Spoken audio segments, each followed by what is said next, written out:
Бул адамдар таштанды жайга кадимки жумушка чыккан сыяктуу эртең менен келип каш карайганча иштешет. Айрымдары жалаң кагаз чогултууга адистешсе, кээси желим бөтөлкө чогултат. Темир тезек чогултуп металл катары өткөргөндөр да бар. Бир күндө болжол менен канча акча табасыз? 200. Чакта жашайсызбы? Жерде жашайбыз. Кыргызстанда. Негизи көчүп келе деп айтып атабы?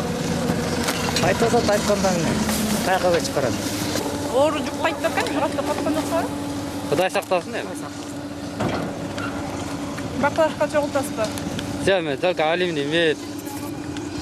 Баклашканы аялдар чогултат буякта. Чогултуп кайга өткөрөсүз? Алгандар бар, ошолорго өткөрөт. Силер бир күндө болжол менен канча табасыңар? 200-300. Жетеби ошо тапкан акчаңар? Жетет. Башка жумуш издеп көргөн жоксузбу? Издеп көрдүм, иштеп деле көрдүм, баарына деле. Эми иштейбиз да башка жумушту. Бирок арасында бул жакты туруктуу киреше табуучу булак катары карагандар да жок эмес. 2015-жылдын декабрынан 16-жылдын апрелине чейин каттоо жүрүп, таштанды чогулткандардын саны 512 экени аныкталган. Алардын арасында 18ге толо элек балдар да бар.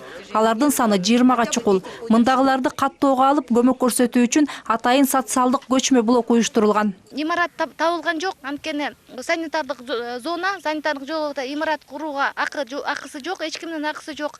Ошон үчүн бул машина катары кичинекей бусик сатып алышыптыр.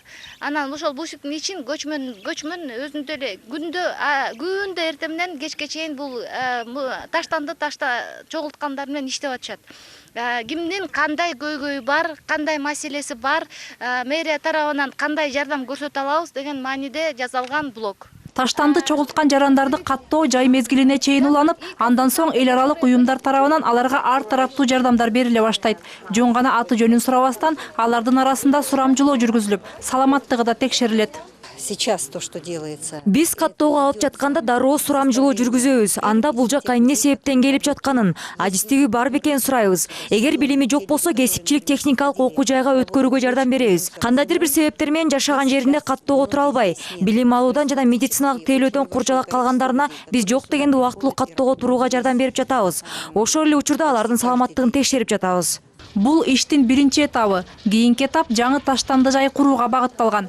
Анын аймагы 700 чарчы метр, ал эми тереңдиги 30 метр болору болжолдонууда. Жакында атайын акыр чикир үчүн контейнерлерди куруу иши башталат. Анын долбоору күзүндө даяр болору убадаланды. Санитардык эреже боюнча мындай жай 10 жылдан ашык иштебөөгө тийиш. Ал эми бул жайга 79-жылдан бери таштанды ыргытылып келет. Мээрим Ташыбекова, Манас Бакешев, НТС.